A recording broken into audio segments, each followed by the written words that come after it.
Now to the latest on the unrest in Ukraine. The country's Crimea region, the epicenter of the tensions, is set to hold a referendum on Sunday, deciding whether to join Russia or remain part of Ukraine. Thousands of Russian troops are in the region, and in the capital Kiev, the interim authorities are seeking to sign a landmark deal for closer ties with the EU.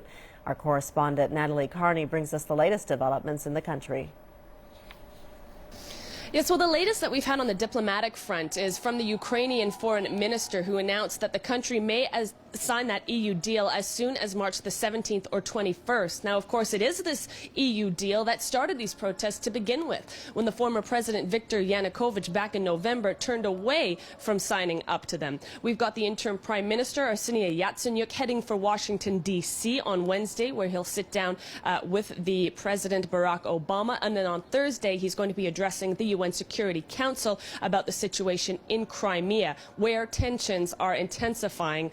The pro-Russian prime minister has just announced that the people in the area will be given the choice to keep their Ukrainian passports or take on a Russian passport should the peninsula be annexed. However, a local newspaper called the Kiev Post is now reporting that the questions on the ballot set for the referendum on March the 16th are rather skewed.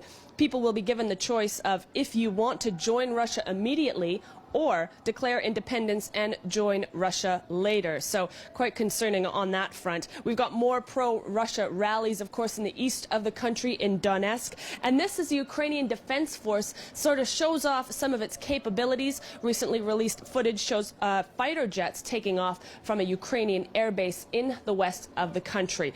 And lastly, on the military front, the United States has just announced it's going to be sending a dozen F-16 fighter jets and 300 service personnel to neighboring Poland for a training exercise. This all as tensions rise between Moscow and pretty much the West.